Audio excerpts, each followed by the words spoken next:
대제국이었던 진나라를 세운 진나라 쉬항제가 주전 221년에 거대한 중국 대륙을 통일시킵니다.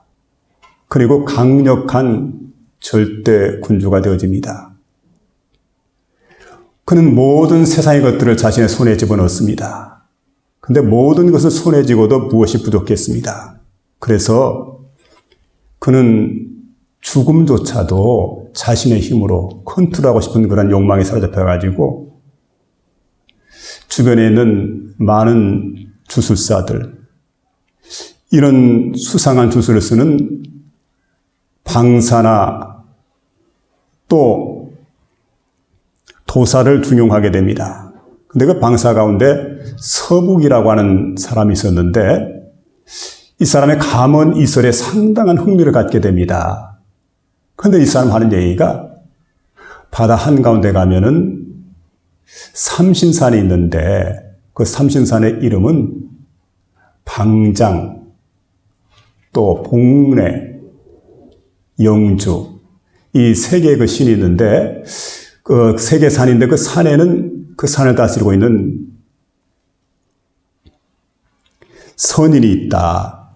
그래, 그를 만나게 되면 반드시 그에게는 불로장생약이 있었는데 그 불로장생약을 내가 구해서 가져올 수가 있노라고. 그래서 허락을 합니다. 그 수천 명의 소년, 소녀들을 이끌고 그가 이 약을 찾기 위해서 떠나게 됩니다. 근데 많은 재정을 지출했지만 수년이 지나도 삼신산을 찾지를 못합니다. 그러니까 이 진시황제 마음이 조급해졌습니다. 아니, 삼신산을 언제 찾으려나. 그러다가 나중에는 크게 서복을 책망하려고 그를 불렀습니다. 근데 서복은 벌써 낌새를 알아채고 그 소년소녀 수천 명을 이끌고 바다 한가운데 있는 섬나라로 가서 그곳에서 새로운 나라를 세우고 왕이 되었다는 얘기입니다. 그리고 이 진시황제는 여행을 떠났다가 그만 여행지에서 세상을 떠나게 됩니다. 그때가 굉장히 더운 여름철이었기 때문에 그는 돌아왔지만 이제 그의 시신은 바로 부패했습니다. 형체를 알아볼 수가 없었습니다. 그리고 의도했던 모든 계획들이 다 수포로 돌아가고 말았다는 얘기입니다. 근데 진시황제뿐만 아니라 지금도 세상에는 수많은 사람들이 불로불사의 유혹에 빠져가지고 그 절대 권력자들이 불로불사하려고 노력하고 힘을 쓰고 애를 쓰는 것을 얼마든 볼 수가 있습니다. 이집트의 절대 권력자였던 그 바로는 생각을 합니다. 나를 내 육신을 갖다가 미이라로 만들게 되면 수천 년이 지나고 난 다음에 반드시 부활할 거라고.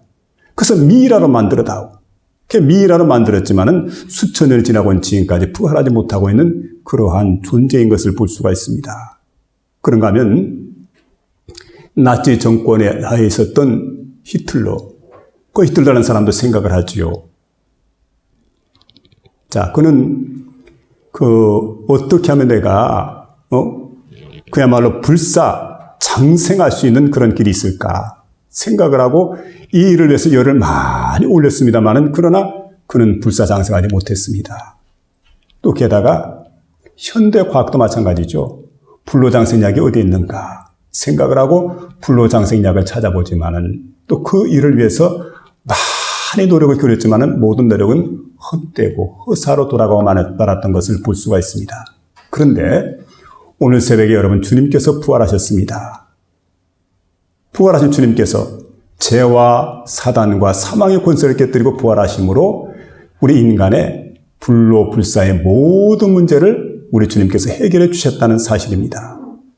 여러분, 우리 주님께서는 부활하심으로 부활의 첫 열매가 되었습니다. 그러므로 그리스도 안에서 죽은 자들이 주님께서 재림하시는 그날 다 같이 무덤이 열리게 되고 예수님처럼 이렇게 부활을 해서 그들이 영화로운 모습으로 구름 속으로 끌어올려서 공중에서 주를 영접하게 되는 그런 놀라운 역사가 일어나게 될 때 여기 살아있는 사람도 그들과 함께 구름 속으로 끌어올려서 공중에서 함께 주를 영접하게 되는 그러한 기이한 역사가 놀라운 일들이 우리 가운데 나타날 것을 성경은 우리에게 말씀해 주고 있습니다. 사도 바울은 정확하게 이렇게 표현해 주고 있습니다.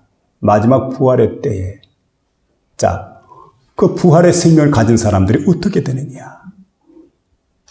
썩을 것으로 심고 썩지 아니할 것으로 살아나며 42절에 이렇게 말하죠. 썩을 것으로 심는다는 겁니다.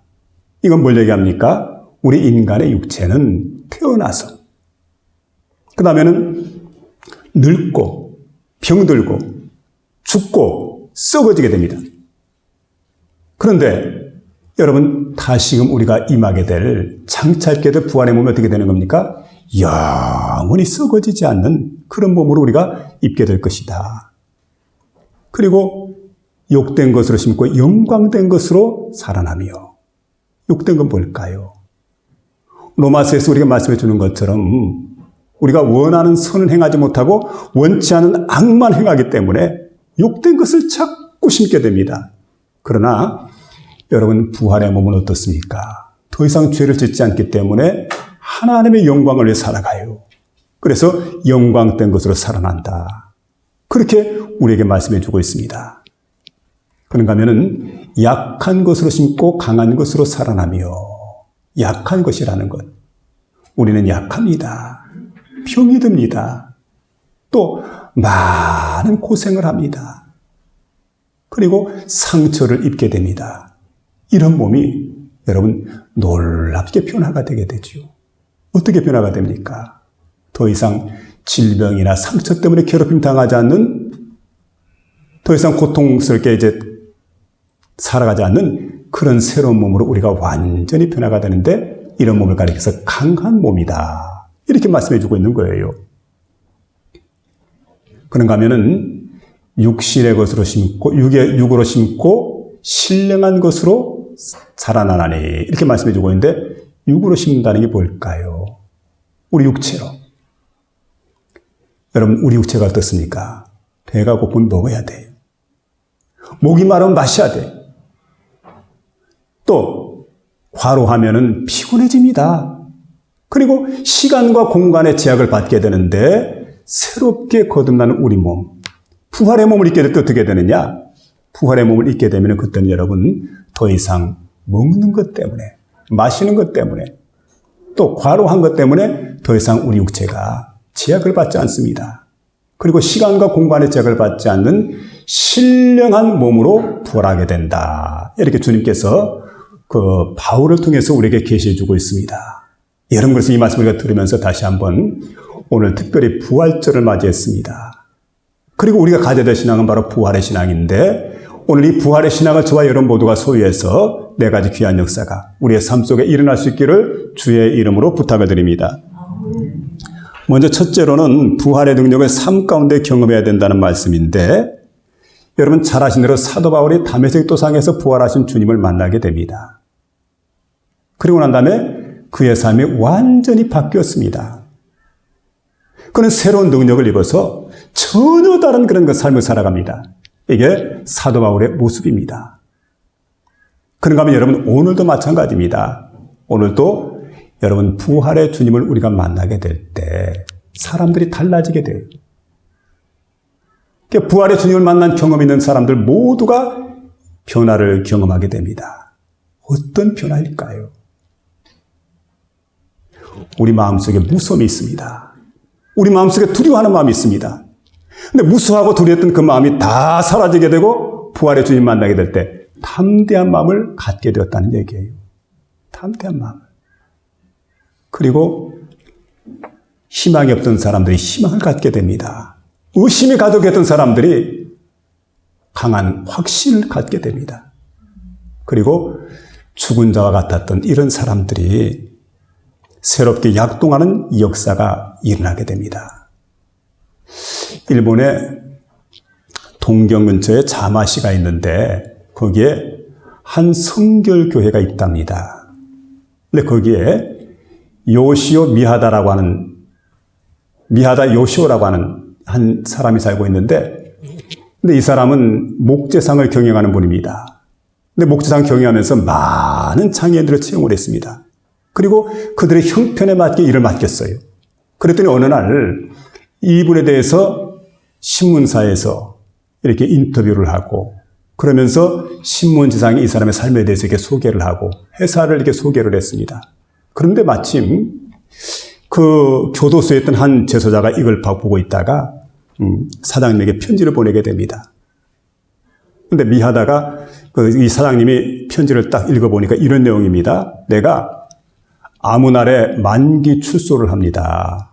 그런데 사장님 회사에서 꼭 일하고 싶습니다. 내 적성에 맞을 것 같습니다.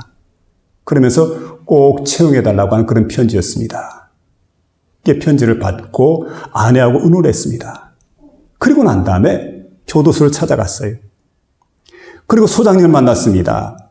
소장님, 제가 이런 사정으로 교도소에 왔는데 아무개를 좀 만날 수 있겠습니까? 그랬더니 소장님이 깜짝 놀랍니다. 그러면서 이렇게 얘기를 하게 됩니다. 아, 사장님, 그 사람 만나는 거 포기하세요. 아니, 무슨 일입니까? 벌써 이 사람이 이 교도소를 갖다 들락날락 한 지가 21번째예요. 아니, 이런 사람 데려다가 무슨 일을 시킬 거냐고. 절대 불가하다고. 아예 생각을 접으시라고. 그런데 미하다 사장이 계속해서 간청을 했어요. 그리고 허락을 받아가지고 그를 만나게 됩니다. 근데 딴 말이 필요가 없습니다. 딱 한마디 하게 됩니다. 당신 출소하거들랑 나를 좀 만나달라고. 그리고 돌아왔어요. 근데 돌아가는 그 미하다에게 소장님이 다시 한마디 합니다. 근데 그 친구 혹시 채용하더라도 절대 그 사람 보는 앞에는 돈을 놔서는 안 됩니다. 어떤 곳에 돈을 놓더라도 그 자기 눈에 딱 띄기만 하면 그 돈은 반드시 가져가 말 테니까 돈 관리 잘 하시라고. 그게 돌아왔는데 얼마 안 있다가 이 사람이 출소를 하고 이 회사를 찾아왔습니다. 목재상에서 일하기 시작하면서 그때 사장님이 이런 생각을 합니다. 이 사람을 데리고 교회를 가야 되겠다. 그리고 자기 교회를 데려가서 그 인도를 한 거지요. 그리고 신앙생활을 함께 합니다. 근데 처음에 교회 나가니까 건성으로 나가지요. 근데 교회를 한 번, 두 번, 세 번 출석하면서 서서히 목사님이 전하는 말씀이 깨달아지기 시작을 합니다. 그러니까 이런 생각을 해요. 아니, 내가 이왕 믿을 바에 제대로 한번 믿어보자. 그럼 내가 성경도 한번 읽어봐야지. 그러고는 성경을 읽기 시작을 했어요. 성경을 쭉 읽는데 그 마음속에 깨달음이 오게 되죠. 감동이 옵니다. 아, 이거로구나. 그리고는 마음속에 예수님을 구주로 영접을 했습니다. 놀랍게도 이 사람이 변화되기 시작을 합니다. 신앙 생활에 열심을 내게 됩니다. 그랬더니 이 광경을 지켜보고 있던 미하다가 이 사장님이 어느 날 그를 부릅니다. 그리고는 장부책을 그 앞에 딱 내려놓고 이렇게 얘기를 하게 됩니다. 자, 이건 바로 우리 회사의 장부인데 여기 지금 회사의 금전 출납에 관한 모든 내용들이 다 기록이 되어 있다. 앞으로 당신이 이 회사의 회계가 될 수 있도록 하라고. 아니, 이 사람 돈이 눈에 보이는 놈은 절대 안 될 사람인데 이 사람이 이 회사의 회계가 되었어요. 그런데 얼마나 성실하게 회계를 하는지 한 푼의 오차가 없는 겁니다. 너무너무 정확하게 잘하는 거예요. 이 사람이 완전히 바뀌었어요. 왜 이렇게 변화가 됐을까요? 왜 이렇게 바뀌었을까요? 여러분, 부활하신 주님을 만났기 때문인 줄로 믿으시기 바랍니다. 그래서 여러분, 주변의 사람들이 변화되지 않고 어렵고 힘든 그런 사람이 있으면 여러분, 부활의 주님 만날 수 있도록 도와주는 일이 정말 중요해요. 기도해 주는 일이 정말 중요합니다. 그래서 사랑하는 가족들이, 내 아내가, 내 남편이, 내 자녀가 부활하신 주님을 만나야 됩니다. 그럴 때 놀랍게 변화하는 역사가 일어나게 될 줄로 믿습니다. 우리의 삶 가운데서 우리가 부활의 주님을 경험해야 됩니다. 마치 에스겔 37장에 보면 그 에스겔이 하나님의 인도로 그의 영이 한 골짜기를 가게 됩니다. 골짜기를 가서 보니까 많은 뼈다귀들이 널브러져 있어요. 엄청난 뼈다귀들이. 근데 그 뼈다귀를 보면서 우리 주님께서 하시는 말씀이 인자야, 이 골짜기에 있는 뼈들이 능히 살 수 있겠느냐. 여호와여, 주께서 하시나이다. 어찌하여 이렇게 어려운 질문을. 그런데 그 주님께서 에스겔에게 이렇게 말합니다. 에스겔아, 너 내가 명한 대로 이 골짜기에 있는 뼈들을 향해서 태어날 수 있도록 해라. 그래서 주님 말씀을 듣고 뼈다귀를 향해서 태어나게 됩니다. 뼈다귀야, 연결되어라. 그랬더니 이 뼈다귀들이 다 연결이 됩니다. 그리고 다음에는 힘줄을 향해서 이제 명합니다. 힘줄아 차오르라. 그랬더니 힘줄도 차오르게 돼요. 그 위에다가 살갗을 향해서 명합니다. 살갗은 덮여라. 그랬더니 살갗이 다 덮여가지고 사람의 모양을 갖추게 돼요. 태초에 하나님께서 인간을 만드셨는데 사람의 모양을 갖췄지만 사람이 아닙니다. 왜 그랬습니까? 그 속에 생기가 없었기 때문에, 호흡이 없었기 때문에. 그래서 그 코에다가 호흡을 후 하고 불어넣었던 것처럼 이제 하나님이 다시금 명하시게 됩니다. 에스겔아, 한 번 더 명할 수 있도록 해라. 생기야, 사방에서 불어오너라. 그래서 생기야, 사방에서 불어오너라 했더니 많은 생기들이 다 불어와가지고 이 죽었던 뼈다귀들이 살아서 이스라엘의 한 군대를 이루게 되는 엄청난 대군이 되더라는 거지요. 이게 바로 여러분 에스겔이 보았던 환상입니다. 오늘 시간까지 죽어있던 영혼들이, 하나님을 알지 못했던 영혼들이, 부활의 주님을 만나지 못했던 영혼들이 살아나는 역사가 일어날 수 있기를 주님의 이름으로 축원합니다. 막달라 마리아가 7 귀신이 들었습니다. 얼마나 고통스럽고 괴로울까요?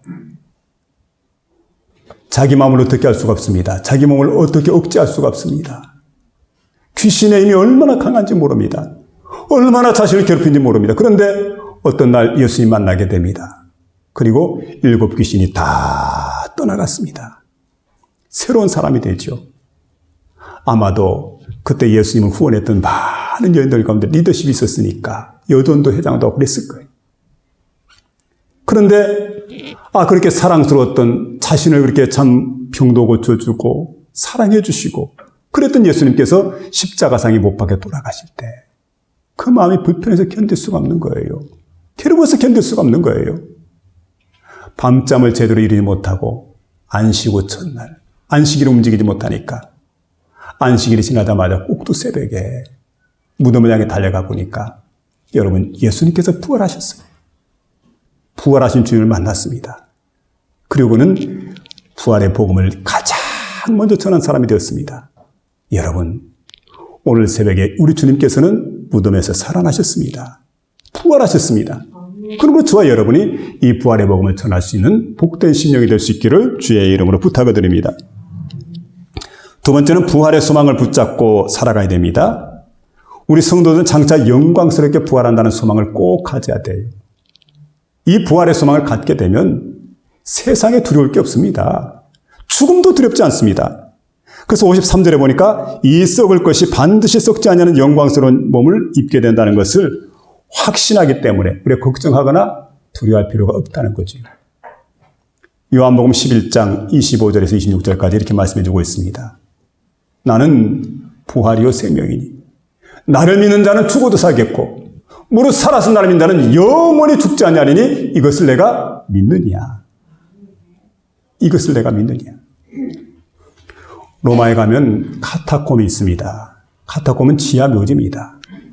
그런데 로마의 집권자들이 기독교인들을 박해하게 됩니다. 근데 그때 당시에 기독교인들이 얼마나 심한 박해를 받는지 모릅니다. 그래서 신앙을 지킨다는 게 대단히 어려운데 한 차례 박해만 해도 괴로울 텐데 무려 10차례씩이나 박해를 가하게 되니까 그야말로 쌍끌이어 손으로 고기를 다 끌어오는 것처럼 예수 믿는 사람들은 무조건 잡아다 감옥에 집어넣고 사형을 시켰던 그런 어려운 때에 믿음을 지키기 위해서 우리 예수 믿는 사람들이 그 박해 때문에 피해서 들어갔던 장소가 바로 지하 무덤입니다. 카타콤이라는 장소입니다. 그들은 거기 카타콤 도로에다가 미로를 만들어가지고 한 번 그곳에 들어가게 되면은 안내자 없이는 밖으로 빠져나올 수가 없는 그런 장소입니다. 그곳에 들어가서 그들은 그곳에 은신처를 만들고 그곳에 기도처를 만들게 됩니다. 그리고 여러분 박해를 피해서 그들은 그곳에 들어갔어요. 그리고 거기에서 믿음을 지키다가 죽으면 그 지하벽을 파가지고 거기에 묻게 됩니다.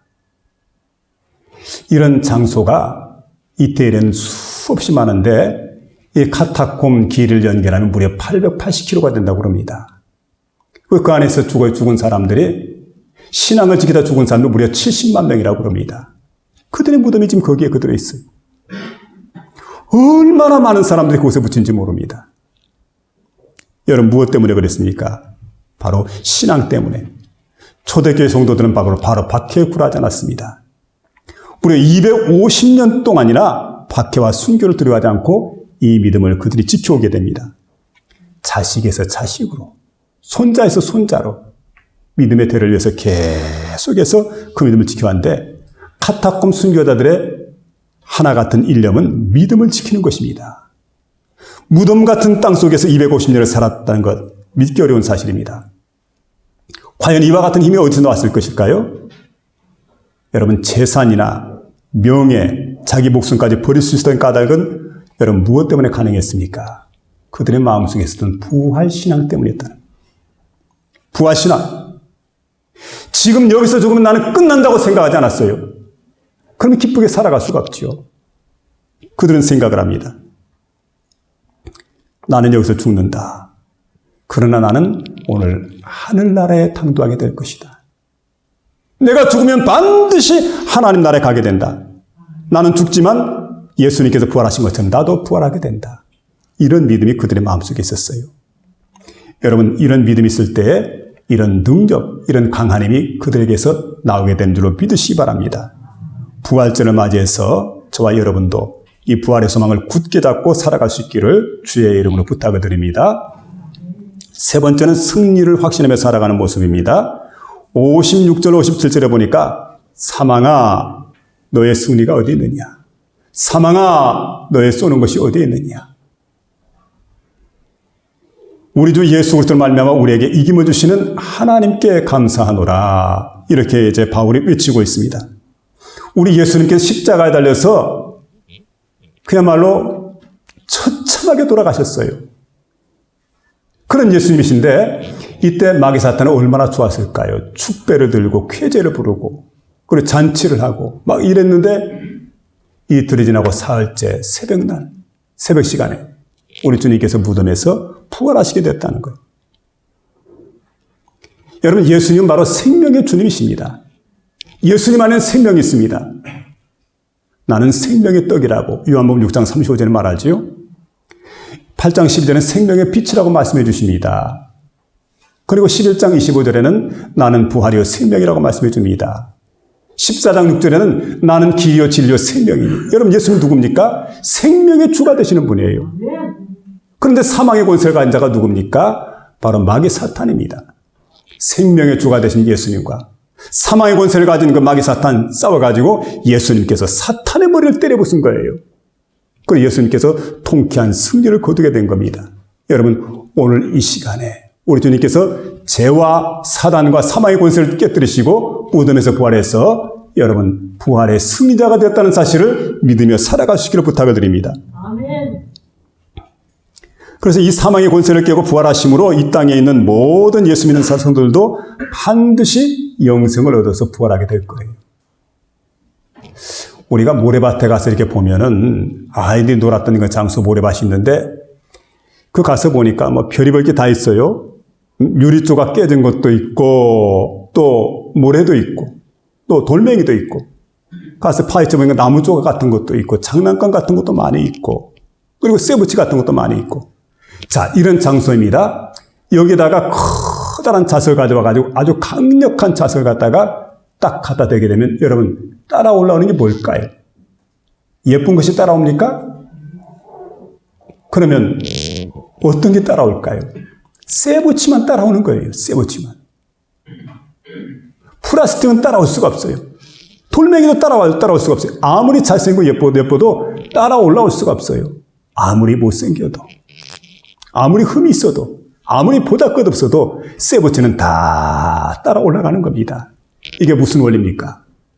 우리 주님께서 재림하시게 될 때 주께서 호령과 천사장의 소리와 하나님의 나팔로 친히 하늘로 쫓아 강림하시리니, 여러분 그때 주님께서 강림하시게 될 때 어떻게 됩니까? 그때에 그리스도 안에서 죽은 자들이 먼저 일어나서 하나님 나라로 들려올림을 받게 돼요. 그 후에 우리 살아남은 자도 그들과 함께 구름소리로 끌어올려 공중에서 주를 영접하게 할 것이다. 여러분 그렇게 될 때 우리는 영원한 모습으로 다 같이 변화가 되는 역사가 일어난다는 사실을 믿으며 살아가시길 바랍니다. 그런데 여러분 보세요. 지금 세상 위에 우리가 살아갈 때는 다 똑같이 섞여 살기 때문에 그 사람이 그 사람 같아요. 사람이 분간이 안 됩니다. 그러나 어떻습니까? 주님 재림하시게 되면 다 분간이 돼요. 어떤 사람이 영생을 얻고 구원받아서 천국에 살 사람인가? 어떤 사람들이 멸망에 처하고 음부에 들어가서 영원한 지옥 형벌을 받을 사람인가? 그때 가면 확연하게 흙과 백이 완전히 구분되는 것처럼 여러분 구분되는 그런 역사가 반드시 나타난다는 사실을 믿으면서 그렇게 살아가시기를 부탁을 드립니다. 예수님의 승리가 내 승리가 되고 마지막 날 되면 예수님의 부활이 내 부활이 됩니다. 참된 승리는 사망의 권세를 이긴 부활의 승리입니다. 그래서 오늘 이 새벽 사망의 권세를 깨뜨리고 부활하시고 승리하신 주님, 우리도 머지않은 날에 호련히 주님처럼 변화가 됩니다. 그리고 반드시 주님처럼 승리하는 역사가 있어서 주의 나라에서 찬송과 경배를 올리게 되는 그런 날에 반드시 온다는 사실을 믿으시면서 오늘도 우리가 승리의 그날을 바라보면서 믿음으로 살아갈 수 있기를 부탁을 드립니다. 마지막 네 번째로는 더욱 주의 일을 힘쓰게 된다 하는 그런 말씀인데 58절에 보니까 이런 말씀을 우리에게 들려주고 있습니다. 그러므로 내 사랑하는 형제들아 견실하며 흔들지 말며 항상 주의 일에 더욱 힘쓰는 자들 되라. 이는 너희의 수고가 주 안에서 헛되지 않은 줄 알미니라. 여러분 사도 바울이 그렇게 살았어요. 그는 견실했습니다. 그는 부활신앙을 소유했기 때문에 흔들리지 않았습니다. 항상 주의 일에 힘썼습니다. 그래서 우리에게 똑같이 부탁을 하게 되죠. 이는 너희의 수고가 주 안에서 헛되지 않은 줄 알미라. 여러분 바울은 생명의 복음을 전하려고 할 때 자기 앞에 죽음이 기다리고 있습니다. 그럴 때 나는 순교의 제물이 된다는 그런 각오를 갖게 됩니다. 그래서 그가 고백하는 내용이 있습니다. 내가 주 예수께 받은 사명 곧 하나님의 은혜의 복음을 증언하는 일을 마치려 하면은 나의 생명조차도 조금도 귀한 것으로 여기지 아니하노라. 그러면서 여러분 그는 하나님 복음을 전하기 위해서 예루살렘으로 올라갑니다. 오로지 그는 복음에 붙들린 사람이었습니다. 복음을 위해서 수고했습니다. 복음을 위해서 힘을 썼습니다. 복음을 위해서 애를 썼습니다. 여러분 그는 어떤 경우에도 흔들리지 않았다는 거지요. 실패 가운데도 좌절하지 않았던 겁니다. 서리가 내릴 때 보면 연한 풀들은 다 죽어버립니다. 호박도 서리가 내리게 되면 잎사귀가 다 죽어버려요. 고구마 잎사귀가 다 죽어버립니다. 그런데 들국화를 보았는데 들국화는 향이 얼마나 진하게 풍기는지 모릅니다. 서리가 내리면 더 향이 좋아요. 강력하게 살아서 그 꽃피는 그런 일들 우리가 보게 되는데 여러분 그렇습니다. 세상에 실패할 때 보면은 사람들이 성공할 때는 보통 사람들은 다 그냥 좋아하고 그러는데 실패할 때는 낙심하고 좌절해요. 그러나 믿음의 사람은 어떻습니까? 실패하는 가운데 낙심하지 않아요. 좌절하지 않습니다. 다시금 일어서게 됩니다. 그리고 사흘을 기다리는 거지요. 우리 주님께서 부활하신 것처럼. 오늘은 실패의 날이지만 반드시 주님께서 부활하신 것처럼 우리가 승리하는 그날이 돌아온다는 그런 믿음을 가지고 우리가 살아가는 겁니다. 하나님은 우리에게 복을 주시기를 원합니다. 근데 어느 분이 이렇게 얘기했어요. 하나님께서 복을 주실 때 복을 그냥 주시는 게 아니고 가시가 찔리는 보자기에 싸서 우리에게 복을 주신다. 이렇게 말하더라고요. 여러분 밤을 보면 아실 거예요. 하나님 맛있는 밤을 우리에게 주셨는데 밤을 보면 먼저는 밤송이가 있습니다. 찌르는 밤송이죠. 그리고 이제 밤송이 이렇게 까게 됩니다. 까면 그 안에 뭐가 들어있습니까? 딱딱한 그리고 미끈미끈한 밤 껍질이 있어요. 그걸 또 이제 까서 보게 되면 그 안에는 부실부실한 그 솜털이 있습니다. 근데 솜털을 먹어보면 떫어요. 맛이 없어요. 근데 솜털을 다 까고 마정해보면 오도독 오도독. 뭐가 나옵니까? 밤알이 나오지요. 알밤이 나옵니다. 그럼 그것은 얼마나 맛있고 영양가가 있고 그리고 얼마나 고소한지 몰라요. 근데 하나님은 여러분 우리에게 은혜를 주실 때 바로 알밤만 주시는 게 아닙니다. 우리에게 하나님께서 은혜를 주실 때 어떻게 주시느냐. 여러분 그 밤처럼 우리에게 은혜를 주시는 거예요. 근데 사람들은 생각합니다. 하나님 가시는 찔리니까 가시는 싫어요. 껍질은 딱딱하고 까기가 귀찮으니까 껍질도 싫어요. 아니 그리고 부실부실한 솜털이건 떫어서 먹지 못하니까 이것도 싫어요. 하나님 오도독만 주세요. 영양가 높고 고소하고 맛있는 오도독만 주세요. 이게 우리의 모습이란 말이에요. 그렇잖아요? 언제든 우리가 생각해야 됩니다. 하나님은 우리에게 복을 주시게 될 때 여러분 겸하여 주신다는 것. 고난을 겸해서 하나님께서 우리에게 복을 주시는 것을 우리가 늘 생각해야 돼요. 농사 짓는 우리도 그렇습니다. 날마다 떼약볕만 내려쪼이게 되면 사막이 되어버려요. 때로는 비가 내려야 되죠. 바람이 불어야도 곡식이 잘 연급니다. 비도 적절히 와야 되고 바람도 또 적절히 불어줘야 되고 그렇게 해야 곡식들이 잘 자라는 것처럼 우리 생애 가운데도 이런 일들이 있지만 우리가 생각하는 겁니다. 그러므로 내 사랑하는 형제들아 견실하며 주의 일에 더욱 힘쓰며 여러분 견실하며 흔들리지 말며 항상 주의 일에 더욱 힘쓰는 자들 되라고. 바로 우리가 그런 삶을 살아가야 돼요. 이 땅에 복음이 증거된 지가 137년이 지났습니다. 1885년도에 아펜젤로 언더우드 선교사가 복음을 가지고 재물포항에 내리게 됩니다. 여러분 그때가 바로 부활절 새벽입니다. 부활절 아침입니다. 부활절날 복음을 가지고 왔어요. 그리고 이 땅에 하나님 복음이 전파가 되었습니다. 137년의 세월이 지났습니다. 근데 여러분 저들이 전했던 복음 바로 부활의 복음입니다. 여러분 부활의 복음이 열매를 맺게 될 때 얼마나 아름답게 열매를 맺었는지 전국의 교회가 5만 개 정도의 교회가 됩니다. 그리고 주의 종이 한 10만 명 됩니다. 게다가 성도가 1000만 성도가 되었어요. 그리고 교육 수준이 얼마나 높아졌어요.